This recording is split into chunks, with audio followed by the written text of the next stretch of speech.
Video ini direkam pada tanggal 4 Agustus 2023. Video ini tentang menghitung kisaran harga wajarnya saham UNTR. Menghitungnya menggunakan proyeksi dividen 2024. Menghitungnya menggunakan proyeksi dividen 2024. Di luar saham UNTR ini saya udah bikin bocoran saham-saham yang layak invest. Saya kasih 3. Kenapa statusnya layak invest? Karena memenuhi 3 kriteria penting, yaitu fundamentalnya mewah, valuasinya masih murah atau ada di harga wajarnya, dan prospeknya cerah. Silahkan Anda akses bocoran 3 saham layak investnya lewat link yang saya taruh di deskripsi. Itu kalau Anda lagi buru-buru.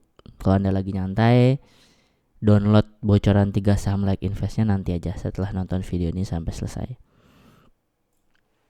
Oke, apa itu dividen ya kan? Kenapa penting dividen itu apa? Karena saya menghitung harga wajarnya menggunakan proyeksi dividen di 2024. Jadi dividen itu adalah si UNTR ini kan sektornya mesin konstruksi dan kendaraan berat ya. Bisnis nih, berarti kan dia nyari untung. Nah, pas dapat keuntungannya tuh dibagiin nggak ke para investornya? Untungnya dibagiin nggak ke para pemegang sahamnya? Atau cuman masuk perusahaan sendiri, masuk kas perusahaan sendiri, terus holdernya, investornya cuma dikasih laporan keuangan doang. Nah, itulah definisi dari dividen. Kita masuk ke studi case. Di 2019, selama 2019 keuntungannya itu nilainya 3.033 per lembar saham. Ya, lembar sahamnya UNTR ini ada 3,7 miliar. Per lembar sahamnya keuntungannya itu 3.033 di 2019. Dari 3.033, 1.213-nya dibagi ini ke investornya. Nah, 1.213 itu 40%-nya dari 3.033. 40% itu istilahnya DPR, Dividend Payment Ratio. Jadi ngomongin dividen itu simpelnya ngomongin DPR ya. Ngomongin dividen simpelnya ngomongin DPR. 2019 DPR-nya 40%. 2020 lagi pandemi nih, DPR-nya 40%. 2021 45%, naik 5%. 2022, nah ini yang paling heboh yang kemarin, itu 124%. Dia punya keuntungan 5.600 per lembar saham, tapi dia ngebaginya 7.000 ya. 124%. Nah, dari 4 studi case yang udah saya bacain, semoga Anda paham nih apa itu dividen dan apa itu DPR ya. Karena 2 hal itu yang nanti membantu kita ketika mau ngerjain PR supaya kita bisa tahu dapat murah, wajar dan mahalnya UNTR itu ada di harga berapa. Oke. Sampai sini saya kalau minta tolong, kalau Anda nggak keberatan, tolong like video ini dan tulis oke di komen atau tulis apa aja lah gitu ya. Yang penting ada komen dari Anda gitu. Oke. Untuk dapat murah, wajar dan mahalnya UNTR kita butuh ngerjain 2 PR. PR pertama proyeksi laba. Yang kedua proyeksi DPR. Kita kerjain dari PR pertama yaitu proyeksi laba. Di 2019 laba Q2 ya, laba Q2 tuh maksudnya laba kuartal 2. Q2 ke Q4 ya, laba Q4 tuh maksudnya laba kuartal 4. Q2 ke Q4 itu naik 100%. Itu 2019 ya. 2020 ya, Q2 ke Q4 naik 48%. 2021 Q2 ke Q4 naik 128%. 2022 Q2 ke Q4 naik 103%. Nah, 2023 nih, Q2 ke Q4 berapa persen? Ya, sekarang per video ini dibuat 4 Agustus kita masih berada di Q2, belum di Q4. Nah, kita tugasnya memprediksi Q2 ke Q4 berapa persen. Oke. Yang pasti saya nggak gunain 48%. Kenapa saya nggak gunain 48%? Karena dari 4 tahun ke belakang 2020 ini yang paling kecil Q2 ke Q4. Dan itu bisa dimaklumi karena saat itu adalah pandemi. Oke, jadi 48% saya nggak akan pakai. Saya juga nggak akan pakai 128%. Kenapa? Karena ini adalah paling tertinggi selama 4 tahun terakhir. Ya. Dan ini adanya di 2021. 2022-nya udah turun, udah ke 103. Artinya aneh dong kalau di sini saya ngeduganya memproyeksinya 128%. Gitu ya. Nah, saya akan pakai 100%. Kenapa? Karena anggapan saya katakanlah ini pas lagi paling parah. Terus bangkit pas 2021, tapi 2022 udah mulai turun lagi. Nah, penurunan dari 103 kalau ngambil datanya sampelnya 4 tahun terakhir di bawahnya 103 itu 100%. Ya, jadi saya nggak pakai 128 karena terlalu optimis. Apalagi di atasnya 128, saya juga nggak pakai 48 karena terlalu pesimis. Saya pakai 100%. Oke, proyeksi laba selesai. PR nomor 1 selesai. Sekarang kita ke PR nomor 2, yaitu memproyeksikan DPR untuk keuntungan sepanjang tahun 2023 yang nanti dividennya akan dibagiin di tahun 2024. Oke. Kalau benar nanti Q2 ke Q4 di 2023 ini naik 100%, maka EPS itu nilai per lembar sahamnya ya, itu ada di 6.000. Ya, di mana 6.000 naik dibandingin tahun lalu yang hanya 5.600 EPS-nya. Nah, di sini 2019 sama 2020 40%. Sekalipun naik 45%. Ya. Terus naik lagi 124%. Di sini saya nggak mau masukin 124%, terlalu optimis ya. Saya juga nggak masukin 45. Saya pakai aja yang paling pesimis untuk DPR, 40%. Nah, udah keluar nih.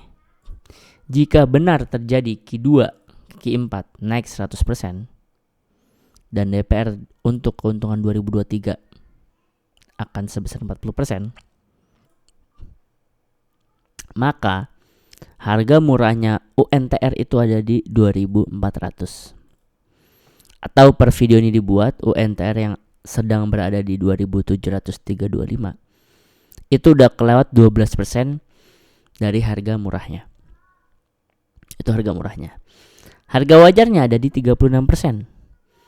Atau di harga UNTR sekarang masih ada gap, masih ada space, masih ada jarak 32%. Dan untuk harga mahalnya di 48.000, atau saya bisa bilang ini harga layak taking profit kalau seandainya nyentuh, itu masih ada jarak 76% dibandingin harga sekarang. Itu murah, wajar, dan mahalnya harga UNTR dengan proyeksi laba 100% dan DPR 40%.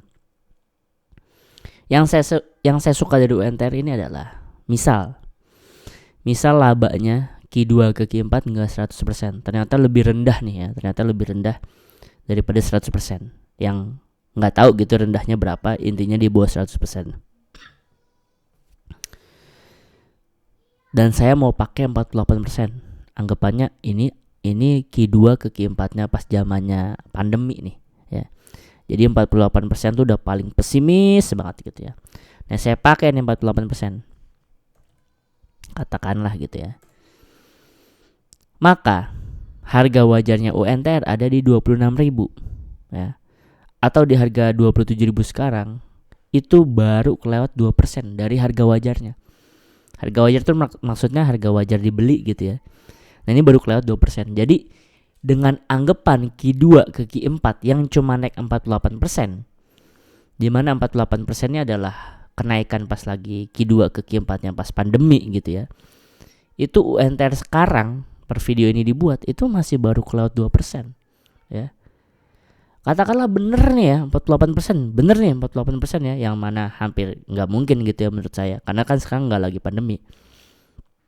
Terus DPR-nya 45% aja, nggak perlu sampai 124%, nggak perlu. Ke 45% aja ya, coba saya ganti 45%. Maka menuju harga wajarnya aja masih ada jarak 10%. Ya. Jadi hanya butuh DPR jadi 45% doang, tiba-tiba harga UNTR itu masih ada jarak 10%. Ini udah dengan laba cuman memproyeksikan 48%. Nah, gimana kalau di atas 48% atau 100% gitu, atau ya mungkin 60% deh gitu. Ya ke harga wajarnya masih ada 19%. Lumayan gitu. Lumayan untuk ditunggu sampai UNTR bagi dividen di 2024 gitu ya. Ini saya balikin ke 100% dulu. Ini saya balikin ke 40%. Nah, inilah tadi yang murah, wajar, dan mahal berdasarkan proyeksi saya. Template Excel yang lagi Anda lihat ini namanya SNET ya, singkatan dari SNET. SN itu saham nyantai nama channel ini, ET itu Excel template. Ada dua manfaat kalau Anda punya SNET. Satu, Anda bisa ngitung harga wajar saham-saham Anda yang lainnya secara mandiri. Langkah-langkahnya cuma dua. Yang seperti Anda lihat tadi. Proyeksiin labanya, pakai aja data 4 tahun terakhir, terus proyeksiin DPR-nya. Udah deh, ketemu murah, wajar, dan mahalnya saham Anda dari sudut pandang dividen. Terus yang kedua, Anda nggak gampang FOMO. Ya, ini manfaat yang kedua nih. Anda nggak gampang FOMO dan nggak gampang kena fear. Katakanlah besok ada berita tentang buruk-buruknya tentang UNTR gitu. Anda udah tahu nih, oh harga wajarnya ada di sini. Kalau gue beli di sini, gue masih aman. Nah, Anda nggak gampang kena fear. Dan kalau saham-saham Anda yang lainnya Anda cek pakai SNET ini ternyata udah mahal, atau saham apapun gitu Anda cek pakai SNET udah mahal, Anda ya udah tinggalin. Mau beritanya semasif apapun, sebagus apapun, seramai apapun dibahas, ya udah nggak usah dibeli, nggak usah dipaksain gitu. Nah, terus mungkin Anda nanya, emang SNET secanggih apa? Ya sebenarnya SNET hanya template Excel mensimulasikan dari sudut pandang dividen, di mana sudut pandang dividen adalah gaya investasi yang saya pakai selama ini. Dan kalau Anda mau ngeliat hasilnya, ini porto kami. Ya, ada megang 11 saat ini. Ini porto per kuartal 2 2023 ya, baru diupdate 30 Juli. Ini portofolionya naik 18%, padahal saya nggak sama sekali ngarepin capital gain portofolio. Karena saya ngarepinnya dividen, itu tadi yang saya jelasin di awal bahwa perusahaan bagi dividen, ya udah saya ngarepinnya itu. Tapi ternyata portofolio saya secara keseluruhan ikut naik. Istilahnya ngarepin dividen, ngitungnya pakai SNET, tapi malah dapat capital gain juga. Dividen dapat, capital gain dapat. Ini ACES floating profit 10%, BNGA 39%, Medco 18%, MPMX ada lossnya juga, floating loss minus 2, Nelly 46%, Pans ya masih nggak kemana-mana, masih sideways. Dan kalaupun semua saham kayak Pans gini juga saya nggak apa-apa, karena saya emang ngincer dividen doang gitu. PSSI ya masih 9%, belum 10% juga belum. SMSM 36, SPTO belum 10%, masih 7. TPMA udah 41%, TSPC udah 23%. Nah, udah ada 11 tuh ya. Nah, jadi kembali saya ingetin, kalau belinya pakai SNET, Anda nggak gampang kena FOMO dan nggak gampang kena fear. Karena Anda tahu murah, wajar, dan mahalnya suatu saham. Dimana kalau kami pribadi memang menggunakan SNET untuk beli semua saham kami. Ya, ini semua yang dibeli pakai SNET. Dengan ngincer dividen pakai SNET, dividen dapat, capital gain dapat. Link pembelian dan info lengkap tentang SNET, linknya saya taruh di deskripsi ya. Nah, kembali ke yang awal video tadi. Jadi Anda mau ngambil bocoran 3 saham like invest, atau Anda mau baca info lengkapnya tentang SNET, sama-sama linknya saya taruh di deskripsi. Jadi silahkan langsung ke link yang saya taruh di deskripsi. Gitu aja tentang harga wajarnya UNTR, semoga bermanfaat. Dan kalau Anda nggak keberatan, ya tolong like video ini, terus tulis komentar apa aja gitu, oke, bagus, sip, atau apa gitu di komen. Dan kalau Anda mau request suatu saham dibahas juga valuasinya, silakan tulis kode komennya di komen. Dan Dan kalau Anda mau dapat notifikasi ketika channel ini ngerilis video-video seperti ini, bisa subscribe dan tekan tombol loncengnya. Yang paling penting ya, Anda sekarang juga ke link yang ada di deskripsi. Sekian.